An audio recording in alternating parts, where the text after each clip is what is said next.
साथियों, कहते हैं कि इंसान की असली पहचान उसके पहनावे या उसके रहन सहन से नहीं होती। इंसान की असली पहचान उसके विचारों से होती है।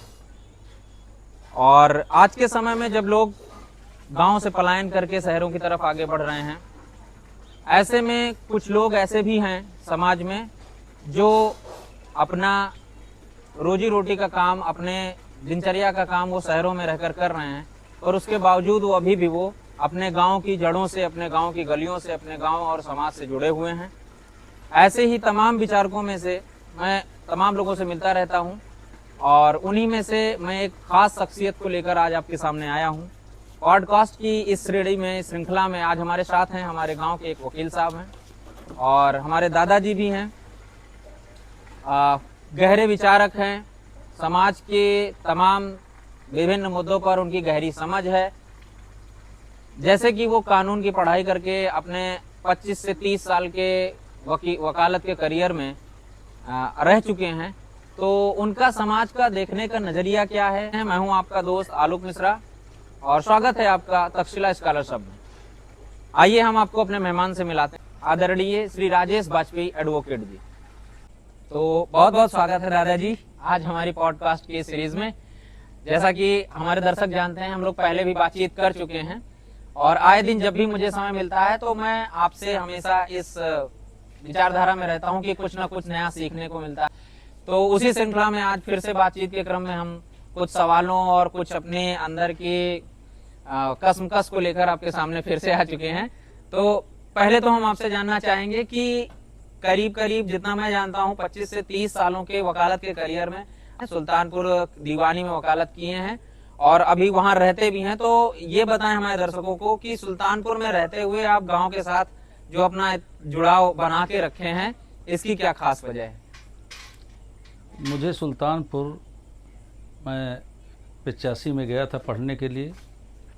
उसके बाद मैंने पढ़ाई कंप्लीट की, और उसके बाद से करीब 25 वर्षों से मैं सुल्तानपुर में विधि व्यवसाय कर रहा हूँ। यद्यपि विधि व्यवसाय करते हुए मुझको 34 साल हो गए। मैंने 94 में वकालत, 32 साल हो गए, 94 में मैंने वकालत स्टार्ट की थी। मैंने एक शब्द पढ़ा था, पलायन। पलायन। ये पलायन शब्द सुनने में भी इतना अटपटा है कि किसी को अपनी मातृभूमि से, अपने गांव से अलग होना पड़े, तो ये बड़ी पीड़ा का भी विषय होता है। लेकिन ये है कि कई बार लोगों के लिए ज़रूरी भी हो जाता है, तो लोग जाते हैं। मैंने सोचा था कि अन्य लोगों की तरह कई बार ये चर्चा हुई कि गांव में कई बार अच्छे जो पढ़ते लिखते लोग हैं वो चले जाते हैं बाहर। मैंने सोचा था कि मेरे लिए भी अच्छा था कि मैं वहीं मकान बनाता, वहीं रहता, लेकिन मैंने कहा था मैं पलायन नहीं करूँगा। इसके अलावा दूसरी सबसे बड़ी चीज़ है कि मेरे चूँकि माता पिता गांव में रहते थे, माता जी तो नहीं हैं, पिताजी हैं, तो मुझे लगता है कि एक हफ्ते में हर पहुंच जाते हैं, तो एक सैटरडे पहुंचे, संडे उनके साथ रहे। इसके अलावा तो उनका भी सानिध्य मिल जाता है। तीसरी चीज़ ये है कि सबसे जो बड़ा कारण है, जो मेरे पास सबसे बड़ा धन भी है, वो है मित्र। मेरे बचपन से ही मेरे मित्रों की संख्या जो गांव के है वो 5-6 रहे, जिसमें से 1-2 तो हमारे सुल्तानपुर हमारे साथ हैं, लेकिन बाकी जो है वो गांव की है। और अगर मैं उनसे मिल लेता हूं और उनके पास जब मैं रहता हूं, तो मुझे जो खुशी मिलती है वो खुशी और अन्यथा नहीं मिलती, अन्य जगह नहीं मिलती मुझको। तो उसका एक कारण ये भी है। दूसरा कारण ये है कि जो पलायन है, मैं नहीं चाहता था मैं किसी तरह पलायन करूं, इसीलिए मैंने गांव का अपना घर भी बनवाया, चीज़ें की। यही मुख्य है कि मैं गांव को नहीं छोड़ना चाहता हूं। बिल्कुल बिल्कुल, आप सही कह रहे हैं। जैसे कि आज जो शिक्षित वर्ग है, तो थोड़ा सा भी अगर सोसाइटी में कोई शिक्षित होता है तो अपने गांव को छोड़ करके वो शहर में बसता है। वो चाहे रोजगार की वजह से हो, चाहे बच्चों की पढ़ाई की वजह से हो, तमाम ऐसे कारण है कि वहाँ लाइट की व्यवस्था, इस वजह से लोग पलायन करते हैं। हालांकि ऐसे भी समाज में कुछ लोग हैं जो बाहर रहते हुए भी अपने समाज से, अपनी सोसाइटी के साथ जुड़े हुए हैं। कई बार देखते हैं हम कि लोग सरकारी नौकरी ज्वाइन करते हैं और 50, 55, 60 साल दूसरी अलग अलग जगहों पर नौकरी करते हैं, और बाद में आके रिटायरमेंट के बाद गांव में घर बनवाते हैं और वहां रहते हैं, तो वो बड़ा उनको कैसा महसूस होता होगा कि जीवन अपना बाहर का निकाल दिया सेवा देते हुए, और बाद में जब गांव में आए तो यहाँ ना मित्र हैं ना उतना उनका समाज बना हुआ है, तो दिक्कत होती होगी उनको। 20-25 वर्षों में एक पीढ़ी बदल जाती है जी ये। और जो लोग 30-35-40 साल बाहर नौकरी करते हैं या व्यवसाय करते हैं, जब बाहर रहते हैं तो एक नहीं दो पीढ़ियों का अंतरण हो जाता है। और जो उनके समय के लोग रहते हैं वो रहते हैं नहीं, जो नए लोग हैं उनसे उनका परिचय नहीं हुआ, तो एक बहुत बड़ा गैप होता है, जनरेशन गैप। अब इस गैप में वो परिवार के बच्चे भी कई बार नहीं पहचानते कि ये हमारे कौन हैं, और पूरे जीवन बाहर रहे, लास्ट में आते हैं जो मित्र यहाँ नहीं होता। जिनकी ट्रांसफर पोस्ट होती है उनको तो बड़ी दिक्कत होती है, तो इधर गए उधर गए, बार बार भागते ही रहते हैं। लेकिन जिसमें से कई ऐसे भी लोग होते हैं जिनकी बहुत ज़्यादा ट्रांसफ़र के नहीं है, वो 12-15 साल एक जगह रह सकते हैं, तो वो लोग रहते हैं। लेकिन इनका जो कॉन्ट्रैक्ट है वो गांव से जुड़ा नहीं होता, रिलेशन से भी जुड़ा नहीं होता, तो इससे इनके आने के बाद भी उनको वहाँ बना लेते हैं मकान। चूँकि इतना ज़्यादा रिटायर हुए, पैसा सब लगा दिया, तो उनके पास फिर क्या करें। अच्छा, एक चीज़ और भी है, कहीं स्थिर रहे नहीं तो न मित्र हुए न करीबी हुए, तो उनके लिए वही पीड़ा है। गांव में साथ पढ़े लिखे लोगों के साथ दोस्ती यारी होती है, और जो बचपन में हम लोग साथ पढ़ते लिखते हैं वो उसकी जो दोस्ती होती है उसका कोई मुकाबला नहीं होता, वो बहुत ही गहरी होती है, टूट होती है, बड़ी प्रबल होती है वो। तो इनके साथ ये दिक्कत होती है। जीवन की यात्रा में जब आप बाहर काम करते हैं तो आपको मित्र नहीं कलीग्स मिलते हैं, आपके सहकर्मी होंगे, वो कहीं ना कहीं आपको किसी न किसी स्वार्थ से या फिर एक जगह वर्क प्लेस पर काम करने की वजह से जरूर जुड़े होंगे। लेकिन जो गांव में बचपन की जो मित्रता रही होगी आपकी, वो मित्रता आपको शहरों में या बड़े होने पर वो चीज आपको टच नहीं कर पाएगी। कई बार लोग सौभाग्यशाली हैं कि लोगों के जीवन में ऐसे विश्वसनीय लोग आ जाते हैं। मेरा सवाल आपसे ये है कि आज इस सोशल मीडिया और इस नेटवर्क और तकनीकी के युग में कहीं ना कहीं हमारे रिश्ते, जो पुराने रिश्ते हैं, वो कहीं ना कहीं कमजोर हुए हैं। मैं जब देखता हूँ गांव में, तो जो बाबा के समय में जो संबंध थे, हमारे पिताजी के बनाए हुए जो संबंध हैं, और जो हमारे बनाए हुए संबंध हैं, उन तीनों स्तरों में जब मैं तुलना करता हूँ तो मुझे ऐसा लगता है कि बाबा के समय के संबंध ज्यादा मजबूत थे, पिताजी के और मजबूत थे, पर हमारे समय में जो संबंध बन रहे हैं वो कहीं ना कहीं स्वार्थ और झूठ के आधार पे बन रहे हैं। क्योंकि ये सोशल मीडिया का और कह सकते हैं आप नेटवर्क की दुनिया है, तो यहाँ पर सब लोग एक दूसरे के साथ व्यावसायिक रूप से जुड़े। तो मैं आपसे जानना चाहूंगा कि क्या आपको ये लगता है कि आज के समय में सोशल मीडिया की दुनिया में के आ जाने की वजह से क्या सामाजिक ताने बाने में कुछ कमजोरी आई है, या फिर इसने आधुनिकता के नाम पर इसने समाज को और एडवांस बना दिया है? देखिए, विज्ञान वरदान और अभिशाप दोनों है। कुछ इसके एडवांटेज होते हैं, और जो नुकसान है उसमें संबंधों पर इसने ज़रूर प्रभाव डाला है। जैसे एक दिन में 24 घंटे होते हैं, तो 24 घंटे पहले हम लोग स्वस्थ मनोरंजन के लिए, जब हम लोग छोटे थे तो हम लोग गुल्ली डंडा खेलते थे, हम लोग पेड़ पर चढ़ने वाला, लीडो पकड़िया जैसी चीज़ें खेलते थे, और उसमें इतने लोग इन्वॉल्व होते थे एक साथ, और फिर उनका अपना जो है अपनत्व और जो चीज़ें हैं लगाव वो होती थी। बचपन में हम लोग चूँकि और हमारे पास कोई साधन मनोरंजन के थे नहीं, तो चाचा चाची दादा दादी सबसे कहानियाँ सुनना, उनके साथ बैठना, तो जब उनके साथ बैठते थे तो वो कुछ जो उनके जीवन के अनुभव होते थे वो हमसे शेयर करते थे। और उनके शेयर करने का उद्देश्य होता है कि जीवन में उन्होंने जब कभी कोई गलतियाँ की हैं तो ये आने वाली पीढ़ी वो गलती ना करे, उससे आगे मतलब हमारी जो हम शिक्षा दे रहे हैं इससे आगे बढ़े, ये नहीं कि जहाँ से हमने शुरू किया था वहीं से वो भी शुरू करे। समय की जहाँ तक बात है, जब भी कोई रिश्ते स्वार्थ पर आधारित होते हैं तो उन रिश्तों में गहराई नहीं होती, उसमें मजबूती नहीं होती। जब हमारे रिश्ते स्वार्थ से बाहर होते हैं उनमें मजबूती होती है। जो मित्रता स्वार्थ के लिए केवल होती है उनमें ये एक तरह से एक कंप्रोमाइज होता है, मित्रता नहीं कह सकते इसको। हम इसको एक एग्रीमेंट मान सकते हैं कि ठीक है आप हमको लीजिए दीजिए, गिव एंड टेक का ये सिस्टम है, ये मित्रता नहीं है। मित्रता वो है जहाँ पर तुलसीदास जी ने अब रामचरितमानस में इसका उल्लेख किया है, जे ही न मित्र दुख होए दुखारी। तो जब ये होता है कि मित्र का दुख मित्र का दुख है, मित्र का सुख मित्र का सुख है। और संस्कृत के भी तमाम सुभाषितान में राजा भर्तृहरि द्वारा लिखित उनका जो नीतिशतक है उसमें भी कहा गया है कि अगर मित्र नहीं है तो सुख नहीं है। तो सुख तो मित्रों से मिलता है, लेकिन अब जब स्वार्थ पे आधारित मित्रता हो तो उसमें फिर सुख की बात नहीं की जा सकती। हाँ, संबंधों के मामले में अब मोबाइल टीवी के आने पर मोहल्ले छूट गए, मोबाइल पे आने पर घर में परिवार छूट गया। एक घर में 5 लोग हैं, सबके पास मोबाइल है, एक घर में एक कमरे में बैठ के 5 लोग अलग अलग मोबाइल देख रहे, तो आपसी बातचीत भी नहीं हो रही, तो ये सारे संबंध समाप्त हो रहे हैं। तो ये तो कहीं ना कहीं तकनीकी, जैसा कि हम लोग बचपन से एक निबंध भी लिखते आते हैं कि विज्ञान के एक वरदान या अभिशाप, तो कहीं ना कहीं कोई चीज अच्छी या बुरी नहीं होती, सारी चीजें अच्छी और बुरी होती हैं। ये हमारी चॉइस पर डिपेंड करता है कि हम कितनी अच्छी चीजों को अडॉप्ट कर रहे हैं या कितनी बुरी चीजों को अडॉप्ट कर रहे हैं। देखने को मिलता है कि आज बहुत कम उम्र में 17-18 क्लास 10th 12th तक की एज के बच्चे इस समय स्मोकिंग और ड्रग्स की दुनिया में या धूम्रपान की दुनिया में बड़ी तेजी के साथ आगे बढ़ रहे हैं।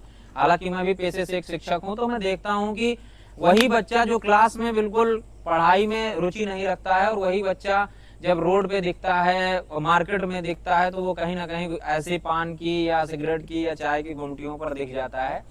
तो ऐसे में इस युवा पीढ़ी को, ये पूरी पीढ़ी जो जनरेशन दिख रही है, कई बार कहते हैं कि हमारी पीढ़ी के लोग अच्छे थे, पुरानी पीढ़ी के लोग अच्छे थे। क्या हर पीढ़ी में, आपके समय में भी ये नशे वाली समस्या युवा होते ही लोगों में थी, या इस समय ज्यादा देखने को मिल रही है? नहीं, हमारे समय में तो जो लोगों की लत थी वो ज़्यादातर बीड़ी और सिगरेट वाले थे। शराब की लत के भी बहुत कम लोग थे। लेकिन औद्योगिकरण और नगरीकरण, इसके बाद से ये जो नशे की लत है ये बढ़ी है।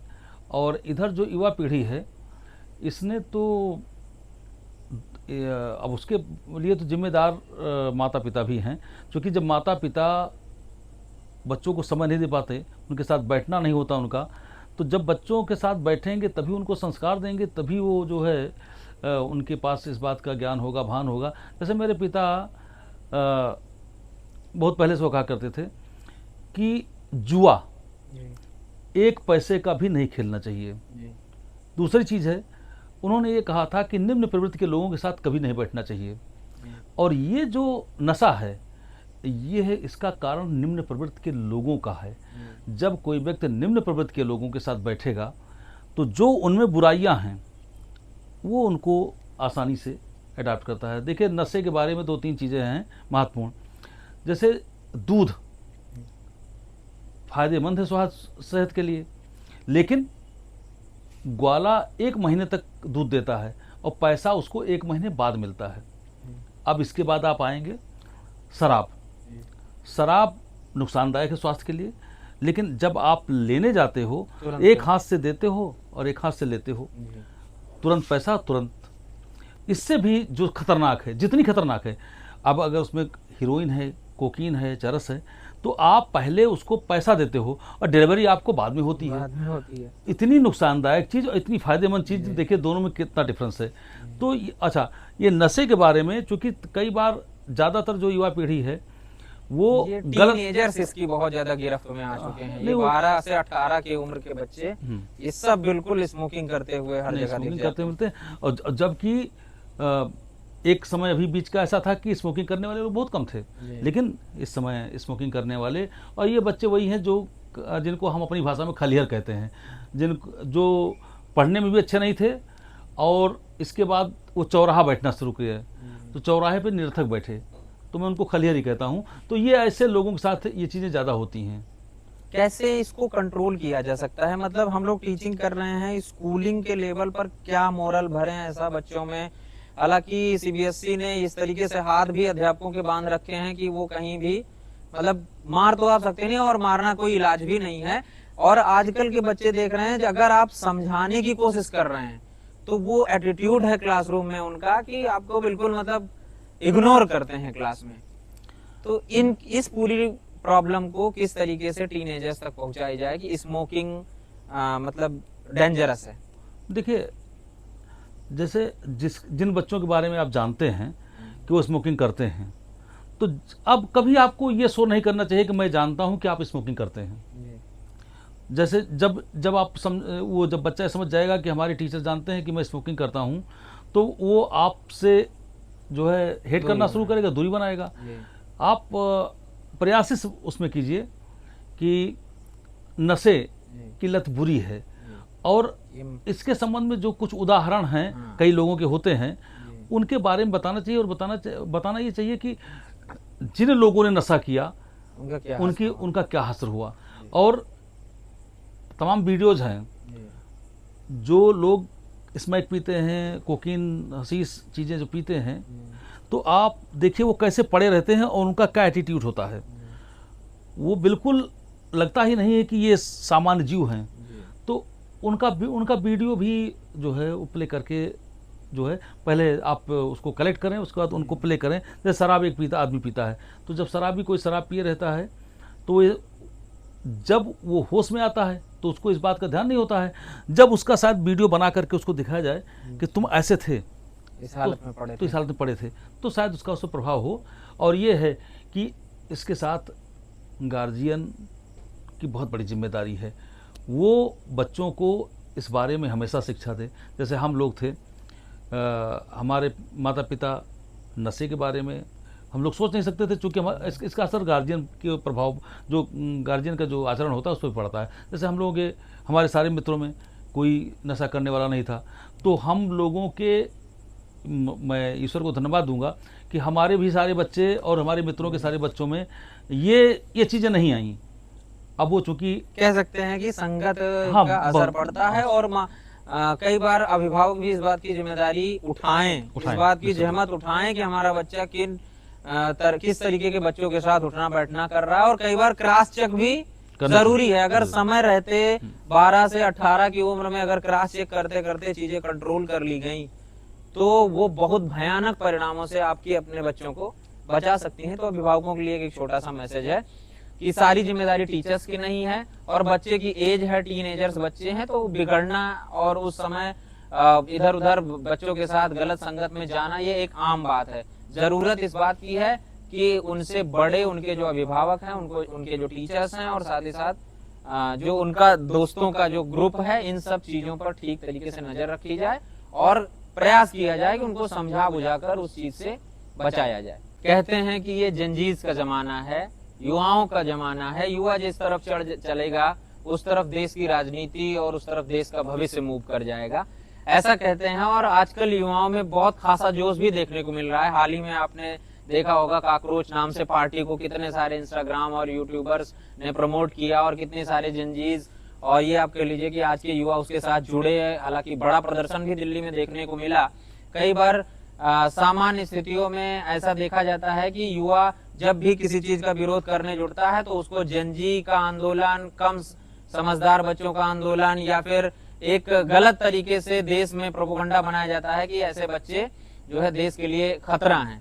तो ऐसे में आज के युवा में आपको क्या खास बात दिखती है, और सबसे एक जो गलत चीज है जो युवा को गलत दिशा में, देश को गलत दिशा में ले जाने के लिए युवाओं के भीतर आ रही है, इसके बारे में आपका क्या कहना है? देखिए, ऐसा है, हमारे देश का जो जंजी है वो बहुत समझदार है, और दुनिया में होने वाली एक एक घटनाओं पर उसकी नज़र होती है। वो इस बात को भी अच्छी तरह समझता है। कई देशों के आंदोलन हुए हैं, और आंदोलन में सत्ता बदली है, लेकिन सत्ता बदलने के बाद क्या उनकी समस्याएं समाप्त हुई हैं? इस बारे में भी हमारा जंजी अध्ययन करता है। हमारा जंजी बहुत समझदार है। वो इस बात को भी जानता है कि अगर इसका रिएक्शन गलत ढंग से होगा तो हमारे देश का बहुत बड़ा लॉस होगा। और ये जिस आंदोलन की बात जो लोग करते हैं वो तब होता है जब होपलेस होते हैं, लेकिन हमारे देश के जो हमारे पॉलिटिशियन हैं उनमें होप है, होप बचा हुआ है। इसीलिए कोई जो डिलिबरेटली जंजी का आंदोलन बार बार लाने की बात की जाती है, वो संभव नहीं है, क्योंकि युवा हमारा समझदार है।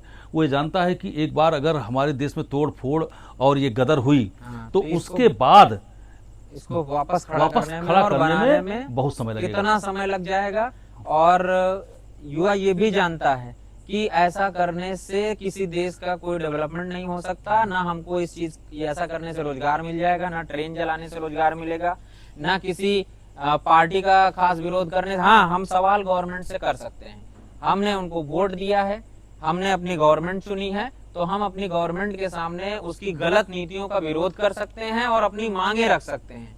लेकिन इस चीज को देश विरोधी बना करके या फिर ये कह के कि हम जनजी हैं और एक गलत तरीके का माहौल बना करके देश में किसी तरह की अफरा तफरी और गलत मैसेज र्यूमर फैलाने का काम ये हमारा जनजी बिल्कुल नहीं करेगा। बहुत समझदार है, हम सब समझदार हैं। तो आपके ये विचार मुझे बहुत अच्छे लगे कि आप जनजी के बारे में ये सोचते हैं। एक छोटी सी बात ये है कि आज के समय में जो युवा है उसके आपकी निगाह में उसका सबसे बड़ा वीक पॉइंट क्या है?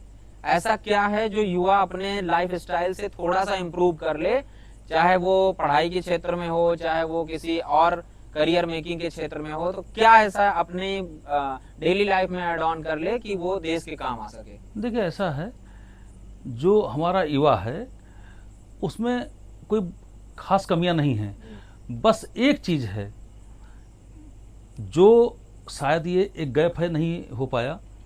जैसे जब हम धर्म की परिभाषा की बात करते हैं तो धर्म में लोगों को केवल रिलीजियस ही दिखाई पड़ता है, इसके अलावा कुछ नहीं दिखाई पड़ता। धर्म वो है, एक भाई के प्रति क्या धर्म है, पिता का पुत्र के प्रति क्या धर्म है, माँ का बेटे के प्रति, बेटे का माँ के प्रति, चाचा चाची के प्रति, हमारे पड़ोसी के प्रति, ये सारे हमारे धर्म हैं। एक इतना ही नहीं, ये धर्म कि जब कोई जीव जंतु भूखा प्यासा होता है हम उसकी व्यवस्था करते हैं, ये सब हमारे धर्म में आता है। तो हमें ये लगता है कि एक चीज़ छूट रही है जो हमारे युवाओं में है। हम उनको, चूँकि अब एक बहुत विवाद विषय होगा, धर्म की जहाँ बात आ जाती तहाँ लोगों में एक मतलब हिंदू मुस्लिम सिख ईसाई ऐसी भावनाओं की बात आती है। ऐसा नहीं है। धर्म वो है जो धारण किया जा सके, और हर एक आदमी का अपना अपना धर्म होता है। भगवान श्री कृष्ण ने जब गीता के उपदेश में ये लोगों मतलब अर्जुन को बताया है, और अर्जुन के माध्यम से पूरे देश को, पूरी दुनिया को बताया है कि एक समय में जब एक व्यक्ति का पिता अंतिम सांसें गिन रहा हो और एक एक बूंद पानी उसके मुंह में डाला जा रहा हो, उसी समय गांव में लुटेरे आ जाएं। तो जब लुटेरे आ जाएं और वो गांव की ऊतियों को जबरदस्ती अपहरण करके ले जा रहे हों, उस समय उस व्यक्ति को क्या धर्म है वो उसके अपने अनुसार धर्म है, स्वविवेक के अनुसार है।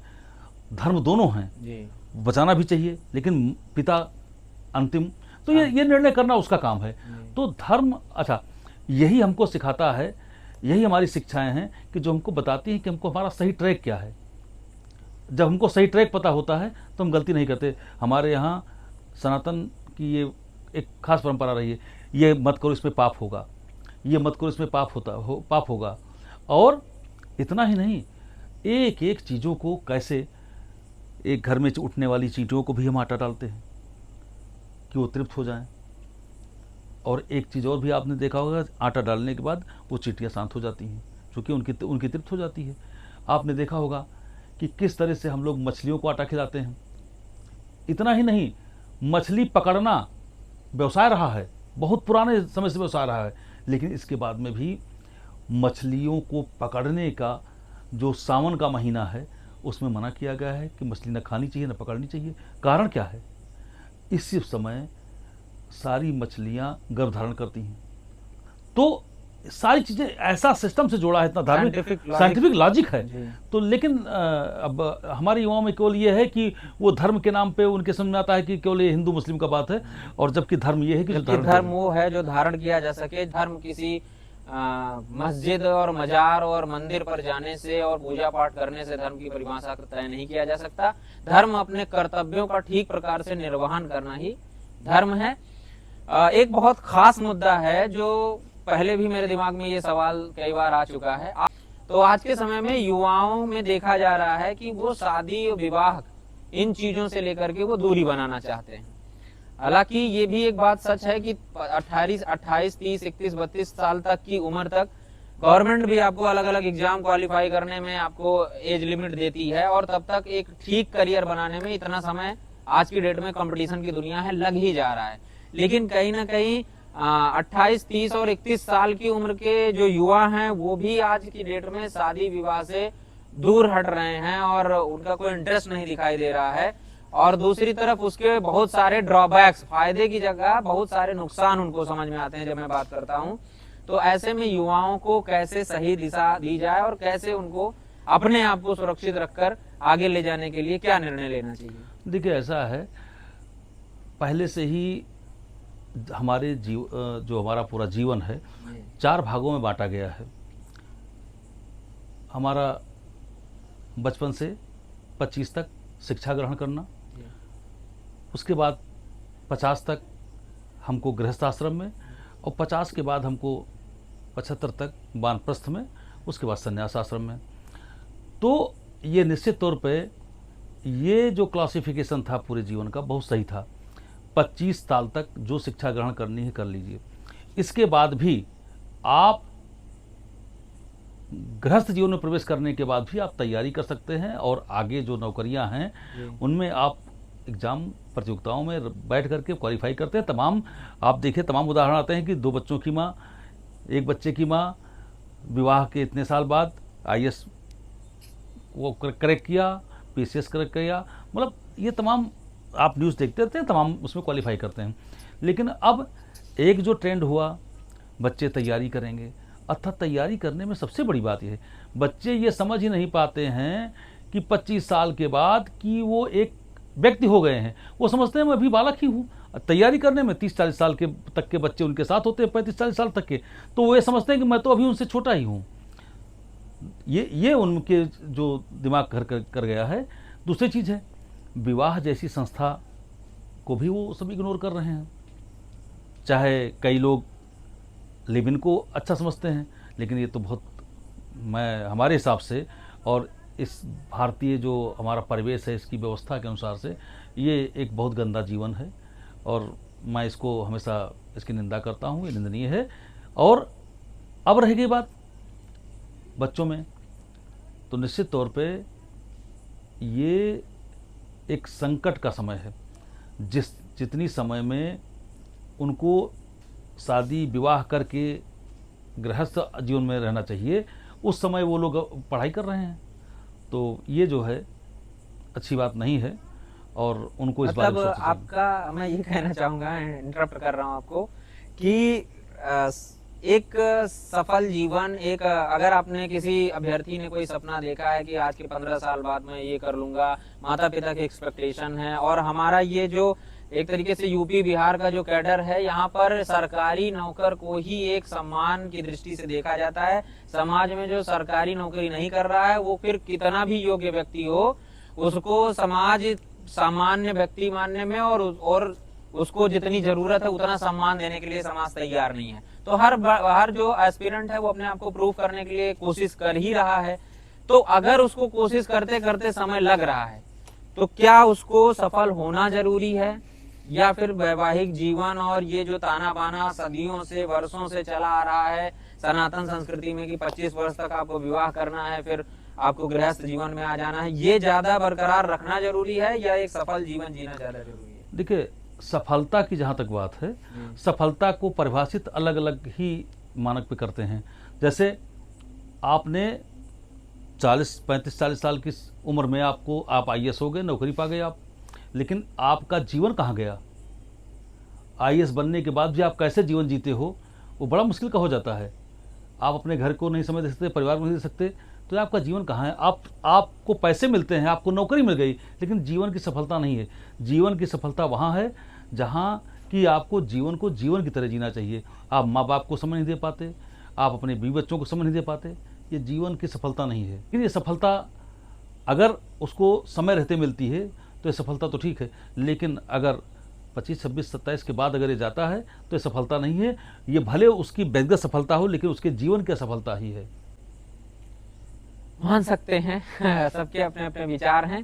हालांकि जो अभ्यर्थी तैयारी कर रहा है उसको वर्तमान समय में अगर वो तैयारी कर रहा है, इतना कंपटीशन का युग है, एक सीट पर हजार 1500 लोग फाइट कर रहे हैं, तो उस समय वो उस जिद्दोजहद में पड़ा हुआ है। अगर वो 30 की उम्र में है, एक 10x10 के कमरे में किसी शहर में रह करके 8 साल से तैयारी कर रहा है, तो उसको उस समय में, उस परीक्षा के परिणाम के समय में उसको जीवन से ज्यादा जरूरी नौकरी लग रही है आज के समय में। मैं उस अभ्यर्थी को, हालांकि मैं भी इन चीजों को जी रहा हूं, तो इसलिए मुझे लगता है कि एक सरकारी नौकरी, और ये खाली यूपी बिहार की स्थिति है, आप जैसे ही दिल्ली क्रॉस करेंगे या आप साउथ में चले जाएंगे तो इतनी इंडस्ट्रीज हैं, इतनी टेक्निकल इंडस्ट्रीज हैं, आईटी सेक्टर्स में लोग काम कर रहे हैं और बहुत अच्छी अच्छी जॉब अपॉर्चुनिटीज हैं। लेकिन ये उत्तर प्रदेश और बिहार में अगर आप सिपाही हो गए, आप पोस्ट मास्टर हो गए, आप दरोगा हो गए, आप जो है क्लर्क हो गए किसी जगह पर, तो ही आपको एक सम्मान की दृष्टि से देखा जाएगा। और ये कहीं ना कहीं युवाओं के साथ एक गलत जो है सामाजिक ताना बाना जो बना है, इसको तोड़ने की जरूरत है। से ये आह्वान करता हूं कि आपके अंदर और भी बहुत सारे हुनर हैं, खोजिए अपने अंदर, काम करिए उस पर। बहुत सारी जॉब अपॉर्चुनिटीज हैं, कोई जरूरी नहीं है कि आप गवर्नमेंट में नहीं सेलेक्ट हुए हैं तो जीवन खत्म हो गया। बहुत सारे रास्ते हैं अपने आप को समाज में स्थापित करने के और अपनी जगह बनाने के। हालांकि मैं उन सभी एस्पिरेंट्स को ये नहीं कह रहा हूं कि आप अपने रास्ते से मुड़ जाइए या फिर छोड़ दीजिए, गिव अप कर दीजिए, नहीं। आपको जितनी ताकत है उतनी ताकत के साथ जूझिए, लेकिन हाँ, कोई एक अंतिम सरकारी नौकरी आपकी सफलता और असफलता को डिसाइड नहीं करती है, ये वास्तविक सत्य है। इस बात को हमेशा दिमाग में रखिएगा, क्योंकि अगर सरकारी नौकरी नहीं है तो भी समाज में हर पीढ़ी में समाज को आगे ले जाने के लिए लोग काम कर रहे हैं।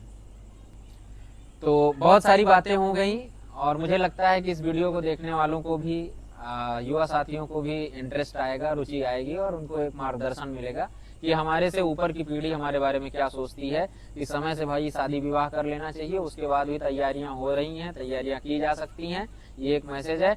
अब मैं अंतिम सवाल के साथ अपनी बातचीत को खत्म करूंगा। मैं चाहूंगा कि आप हमारे दर्शकों को ये बताएं कि आप कानून के छात्र रहे हैं, 30 से 35 साल हो गया आपको वकालत करते हुए, बहुत सारे क्रिमिनल केसेस, बहुत सारे अलग अलग तरीके के केसेस आपने देखे होंगे।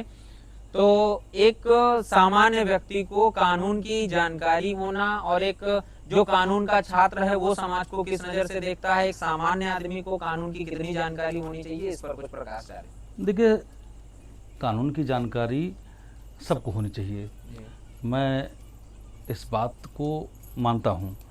दूसरी चीज़ सबसे बड़ी ये है कि अगर किसी सामान्य व्यक्ति की बात की जाए तो सामान्य व्यक्ति जब भी कोई ऐसा कार्य करता है जिस कार्य में उसको डर लगता है, समझ लीजिए वहाँ अपराध है, वो कानून तोड़ा जा रहा है। तो सामान्य बुद्धि के व्यक्ति के लिए तो इतना ही पर्याप्त है। लेकिन कुछ चीज़ें ऐसी होती हैं कि वो जानता नहीं है और अनजाने में गलती कर जाता है, तो कानून की जानकारी उसको होनी चाहिए। जैसे घटनाएं हैं ऐसी होती हैं कि पता लगा कि किसी को गैर इरादतन हत्या का मामला है। अब पता लगता है कई बार तो लोग जानते ही नहीं हैं और वो ना करते हुए फंस जाते हैं। जैसे कोई, अभी हम जा रहे, रास्ते में लाश मिल गई और मेरे पैर में टच हो गई, तो पता चला कि अब यार अब तो मेरा निशान भी यहाँ मिलेगा और ये चीज़ें हैं, तो मैंने लाश को ठिकाने लगा दिया कि ख़त्म कर दें। लेकिन आपने एक अपराध कर दिया, क्योंकि आपने वो सबूत को छिपाने का अपराध कर दिया, आपको इस बात की जानकारी नहीं थी। नहीं तो आपका कर्तव्य था कि आप वहीं खड़े होकर के तुरंत आज के समय में 112 नंबर डायल कीजिए, पुलिस बताइए कि हाँ मैं यहाँ रास्ते में ये लाश पड़ी हुई है, मेरे पैर में टकराई है। तो चीज़ें जो है वो मतलब क्लियर हो सकती हैं। तो कानून जानकारी होनी चाहिए, मैं इसको मानता हूँ। और सामान्य व्यक्ति, लेकिन मैंने देखा है कि कानून की जितनी जानकारी जिसको है उतना ही वो जो है कानून को तोड़ने का काम करता है। खास करके बहुत सारे वकील साहब लोग जो है इस चीज को कानून को तोड़ते हुए अक्सर दिख जाते हैं, बिना हेलमेट के दिख जाते हैं और अलग अलग जगहों पर ऐसे तमाम सारे केसेस दिखते हैं। कई बार लोग कहते हैं कि भैया परिवार में एक वकील हो बहुत जरूरी है, पुलिस वालों से डरना है, तो अगर घर में कोई एक वकील है तो वो पुलिस वालों को हैंडल कर लेगा। तो इस पर आपका क्या कहना है? देखिए आलोक जी, ऐसा है कि कानून तोड़ने वालों में हर एक जगह के लोग हैं सब कानून तोड़ते हैं, पुलिस के भी लोग बहुत कानून तोड़ते हैं, वकील भी कानून तोड़ते हैं। लेकिन वकीलों में जो मेरा अपने जीवन का अनुभव है, जो वकालत करता है, प्रैक्टिशनर है, वो ज़मीन जायदाद का धंधा नहीं करता, वो इधर उधर का काम नहीं करता, वो इधर उधर की एजेंटी नहीं करता, तो वो कानून नहीं तोड़ता। जैसे हमारे तमाम साथी हैं जो सीनियर एडवोकेट्स हैं, हेलमेट लगा के चलते हैं, कार में बैठते हैं, सीट बेल्ट लगा के चलते हैं। वो जानते हैं, वो इसलिए नहीं कि पुलिस वाले उनको रोक देंगे, उनको ये पता है कि मैं गाड़ी से चलूँगा, हेलमेट मेरी कितनी सुरक्षा करता है। गर्मी में हमको गर्म हवा के थपेड़े, बरसात में पानी के सीधे पड़ते चेहरे पर छींटे, ठंडी में ठंड, वो हमारा रक्षा कवच है। और ये निश्चित तौर पे ये अपराध बना दिया गया है, लेकिन अपराध नहीं, वो हमारी ज़रूरत है, हमारी सुरक्षा है। तो जब इस बात का भान हमको नहीं है, जो नए लड़के हैं थोड़ा जोश में कुछ गलतियां करते हैं, लेकिन उनको भी इस बात को समझना चाहिए कि नहीं, ये चीज़ें गलत हैं और कानून नहीं तोड़ना चाहिए। जब हम कानून तोड़ते हैं तो हमें अच्छा लगता है, लेकिन यही कानून जब दूसरा तोड़ता है तो हमको बुरा लगता है। तो निश्चित तौर पे कई बार देखा गया है कि समाज में बहुत सारे ऐसे केसेस होते हैं जिनका वास्तविकता से कोई मतलब नहीं होता है, बस वो एक ये है कि उस परिवार से समस्या है तो उसके तमाम सारे लोगों का नाम लिखा दिया गया। तो एक निर्दोष कितनी हद तक कानून उसको ये सुरक्षा देता है कि वो अपने आप को निर्दोष साबित कर सकता है। और दूसरी बात, समाज में एक बहुत गलत चीज जो व्याप्त है वो ये है कि झूठ बोलकर लोग अपने काम को किसी तरीके से सही सिद्ध करने के प्रयास में हमेशा लगे रहते हैं। तो ऐसे लोगों के साथ कानून क्या बर्ताव करता है? देखिए, कानून निश्चित तौर पे जो साक्ष्य न्यायालय में जाता है, जो पेपर्स होते हैं उन्हीं पर आधारित होता है। अब ये तो जो सत्यता है, इसको लाने का काम प्रोसिक्यूशन डिफेंस दोनों का होता है, लेकिन प्रोसिक्यूशन तो केवल इसमें लगा होता है कि जितने भी इसमें नाम आए हैं सबको हम सजा दिला दें। डिफेंस इस मामले में लगा होता है कि हम सबको बचा लें। लेकिन निश्चित तौर पे हम दोनों का कर्तव्य है कि जो सत्य है वो सामने आए, और उसके लिए जितनी आवश्यक चीज़ें हैं वो भी होनी चाहिए। आज तो इसमें इलेक्ट्रॉनिक एविडेंस आ गए हैं, हर आदमी कौन कहाँ बैठा है, हम आप यहाँ बैठे हैं, हमारा आपका लोकेशन ट्रैक हो रहा है कि हम किस पर्टिकुलर प्लेस पर बैठे हुए हैं। अगर हम किसी खेत में पहुँचते तो गाटा संख्या तक आती है लोकेशन में कि कौन सी गाटा संख्या है। तो आज इस इलेक्ट्रॉनिक युग में और जो इलेक्ट्रॉनिक एविडेंस को मान्यता दी है भारत सरकार ने, और बीएनएस में तो उसको पूरा विधिवत कर दिया है, आईटी एक्ट पहले से था, तो उसमें हम प्रूव करने में हमें आसानी है। लेकिन हाँ, ये है कि न्यायालय में उतनी समय तक तो सबसे बड़ा कारण उसका है जो विवेचक है उसकी सही विवेचना न करना। वो वाइस्ड होता है या तो वो कुछ अन्यथा चाहता है। मतलब 90% मुकदमे जो अगर कोई निर्दोषी सजा पा रहा है, हाँ, तो वो शुरुआत उस विवेचक से, गलतियां यही विवेचक से सबसे बड़ी गलती की शुरुआत करता है वो। इसीलिए लोग कहते हैं कि हल्के सिपाही को या हल्के दरोगा को मैनेज कर लो, बस बात बन जाएगी। तो ये चीजें हैं कि वो सबसे पहला दोषी विवेचक है, और इस विवेचक ने पूरे समाज में जो है अपने गलत कार्य से अविश्वास पैदा किया है। इसलिए न्यायालय भी तमाम इनकी विवेचना विश्वास नहीं करते हैं। तो ये सबसे पहले हैं, और कोर्ट में फिर सारे एविडेंस आते हैं। ये आम आदमी के दिमाग में एक चीज व्याप्त है कि अगर पुलिस आ गई और पुलिस वर्दी में लोगों को देख लिया तो एक खौफ है एक तरीके से। कितने हद तक पुलिस के पास किसी व्यक्ति को परेशान करने के कितने हथकंडे हैं, और एक सामान्य व्यक्ति जो सामान्य नागरिक है समाज का, उसको किस हद तक पुलिस से डरना चाहिए या फिर नहीं डरना चाहिए, इसके बारे में देखिए, डरना ना डरना दोनों चीजें अलग अलग है। जब आप राइट हैं तो आपको डरना नहीं चाहिए, आपको अपनी बात बतानी चाहिए, आपको उनसे बात करनी चाहिए, बात भी आपको गरिमा और सीमा में रह के करनी चाहिए। और ये उनकी भी ड्यूटी है कि वो भी गरिमा और सीमा में रह करके ही आपसे बात करें। जहाँ तक पुलिस के वर्दी और डरने की बात थी, तो सामान्य व्यक्ति हो तो यहाँ नहीं डरना चाहिए, लेकिन अगर कोई अपराध किया हो तो उसको डरना चाहिए। निश्चित तौर पर अगर किसी ने अपराध किया तो उसको डरना चाहिए। अगर नहीं डरेगा तो फिर तो कोई मतलब ही समाप्त हो जाएगा उसका। चलिए, ये बातचीत का सिलसिला आगे जारी रहेगा। मुझे लगता है कि आपको हमारी बातचीत जरूर पसंद आएगी। तब तक के लिए नमस्कार।